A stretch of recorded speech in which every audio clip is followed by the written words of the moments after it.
النهاردة عاملين بيتزا بالبشاميل بعجينة هشة وطرية وطعمها خطير. عارفة ان النت مليان وصفات من البيتزا، بس صدقوني الوصفة دي مختلفة تماما، لا في طراوتها ولا في طعمها. تحفة تحفة. تابعوا معايا خطوة بخطوة، وقبل ما نبدأ على الفيديو ما تنسوش تشتركي في القناة لو لسه مش مشتركة، ولايك وشير لو عجبك الفيديو. شايفين خطيرة. يلا بينا نشوف جهزناها ازاي. اول حاجة جبت كيلو من الدقيق، وعليه معلقة كبيرة من الخميرة الفورية، مش هنختبرها ولا اي حاجة لان انا متأكدة ان النوع ده كويس. ورشة لا مش رشة معلقة من السكر، ورشة من الملح. وجبت بيضة وضربتها كويس، ولما اتأكد ان هي خلاص اتضربت هنزل عليها بربع كوباية من الزيت.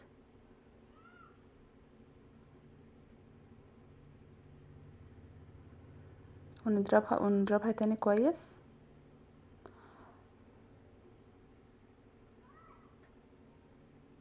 وننزل بيها على الخليط اللي احنا جهزناه. ناخدها بقى ننزلها على الخليط اللي احنا جهزناه.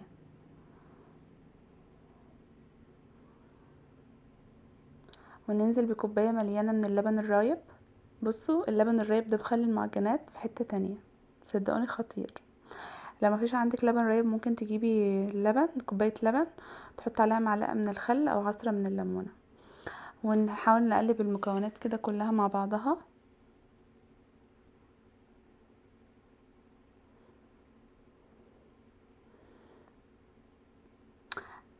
كيلو دقيق بياخد كوبايتين مية معروف يعني. كيلو دقيق، بس هنا انا زودت ربع كوباية من المية. لان عجينة البيتزا بتبقى طرية، بتبقى بتلزق، عشان لما تطلع بتبقى طرية جدا وخطيرة. فلازم عجينة البيتزا ما بتبقاش ناشفة، لازم تلزق كده في ايديكي زي ما هتشوفي معايا دلوقتي.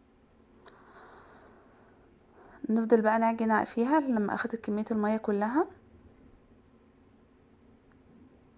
هنزلها بقى على الرخامة وافضل افرد فيها لحد ما تتماسك. هي دلوقتي بتلزق جدا، لما افضل افرد فيها هتلم معايا وهتبقى حلوة لحد لما اعجن بقى. انا فرحانة جدا والله ان فيديو العزومة عجبكم، وكلكم عمالين تتفرجوا عليه كده. والله بجد انا فرحانة، بتمنى اي فيديو انزله يعجبكم كده.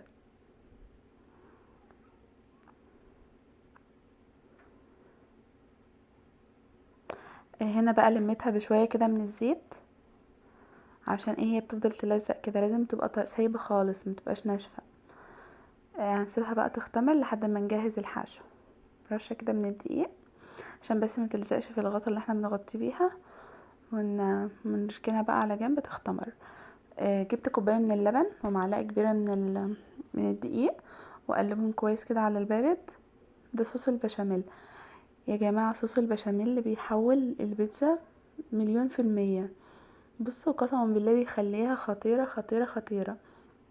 ايه ده يعني انتي تحسي ان عادي بشاميل، لا بتحطيه مع الجبن بيطلع طعمه وهمي. لازم تجربوها وتقولوا لي رايكم في الكومنتات، بجد هتشكروني والله مش هتندموا. جبت بقى بعد ما خلص رشه من الملح ورشه من الفلفل الاسود واقلبهم. شايفين ناعم وخطير ازاي بقى، من غير سمنه ولا زيت ولا قشطه ولا اي حاجه. هو طلع قشطه لوحده خطير. نركنه بقى على جنب. انا بحب الجبنه اللي هي الرومي، بحب اجيبها قطعه واحده وانا اللي ابشرها، محبش اجيبها جاهزه من بره. فهنبشرها مع بعض. انا مستخدمه جبنه رومي قديمه.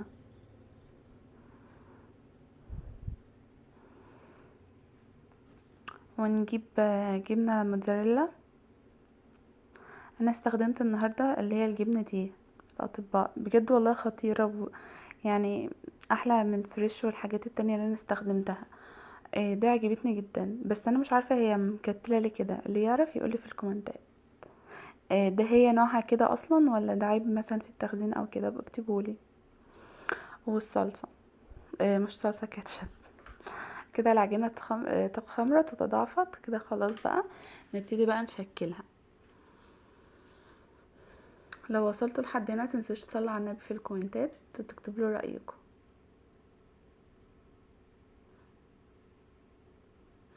ندهن بقى رشة كده من الزيت ونفردها. اللي لسه ما اتفرجش على فيديو العزومة يروح يتفرج عليه، هيعجبكم جدا. يعني هو عجب ناس كتير وكل عمال يكتب له، يعني كل فرحان من الفيديو ده. ادخلوا اتفرجوا عليه. نفضل بقى نفرده، نفردها، هتفضل بقى ايه تلم معايا ونفردها. هي كده العجينة مظبوطة. نفضل بقى نفرد فيها.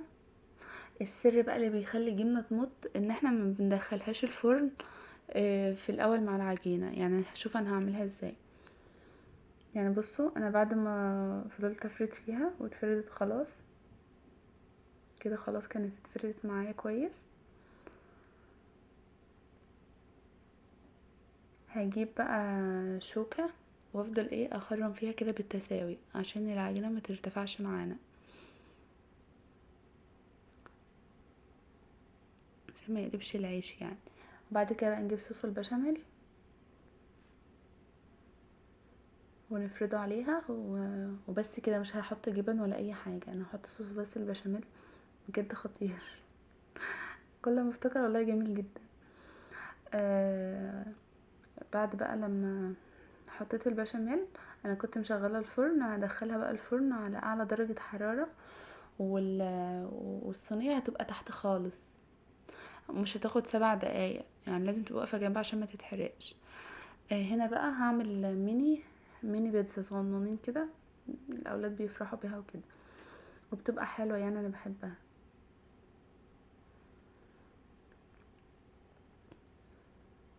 بعملها صغنونة كده، شايفين؟ وبعد كده هقوم بقى افردها وهتعامل معاها نفس معاملة البيتزا الكبيرة. يعني شايفين بتلزق ازاي؟ بس والله العجينة طالعة خطيرة خطيرة خطيرة. عاملاها على ضمانتي.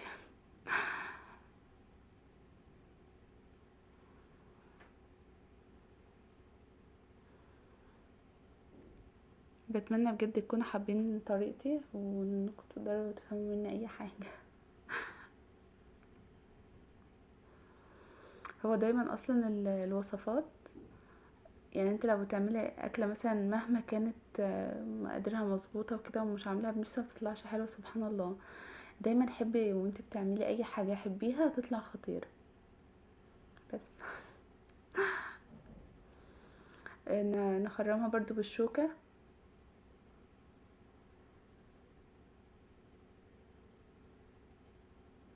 وهعمل نصها بالكاتشب ونصها بالبشاميل.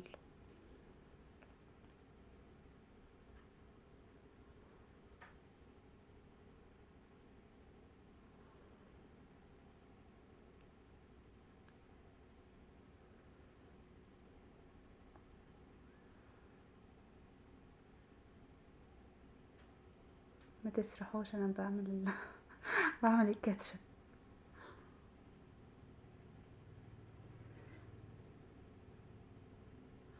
وننزل بقى على التانية بالبشاميل وندخلها الفرن برضو من غير جبن عشان الجبن تفضل ايه تمط معانا. وابقوا اكتبولي في الكومنتات حابين ان انا اجرب ايه الفيديو الجاي، او اعمل وصفة ايه اشاركها معاكم. كده خلاص بفرجكم ان هي نص سوا. فهقوم حاطه الجبن واحطها تحت الشوايه تاني، مش فوق الشوايه، لا احطها تحت الشوايه كمان ايه. يعني قولي مثلا فضلت 5 دقايق، هحطها كمان دقيقتين. فاهمين؟ يعني كده اخدت 5 دقايق. هحط الجبن واحطها دقيقتين وارفعها على الشوايه دقيقه واحده بس، او دقيقتين لو الشوايه عندك مش عاليه. انا حطيت فيها جبن، بس انا حبيت ان انا استمتع بالبشاميل والجبن مع بعض، بس ما حبيتش ان انا اضيف عليها اي اضافات تانية خالص.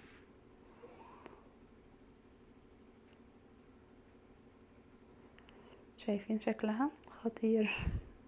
تتكلم عن نفسها. اقطعها بقى وهي سخنة. انا ايدي هنا كانت بتترعش، مش عارفة اعملها، مش عارفة ليه. لما بكون بصور كده ببقى متوترة. خطيرة.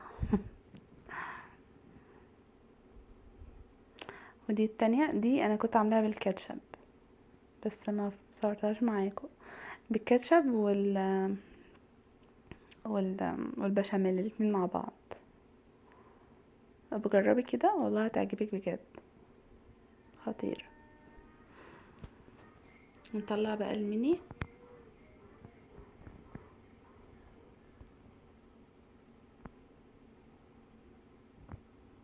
شوفوا الكيلو ما شاء الله عمل لي 3 و4 ميني بيتزا. وبتفضل حتة كده يعني واحدة. شلتها في الفريزر، قلت هبقى مثلا اعملها عشاء الاولاد في يوم كده فطار، تبقى حاجة سهلة وسريعة كده عندي، بتفضل في الفريزر مش بيصيبها اي حاجة.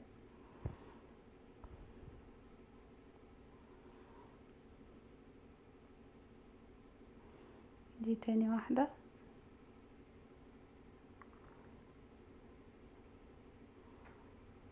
بحط عليها بس كتزيين كاتشب كده خلاص. شايفين؟ تحفة بجد.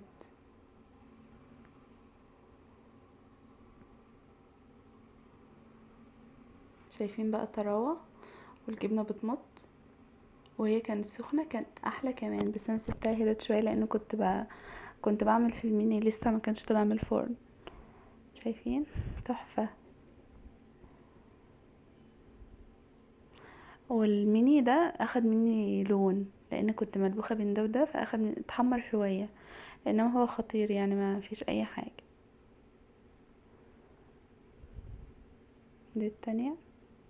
الجبنة خطيرة وبتمط، وده الاسرار اللي بتخليها تحفة معاكي. ما تنسيش بقى تعملي لايك وشير لاصحابك، واشوفكم في وصفة جديدة. احبكم في الله، مع السلامة.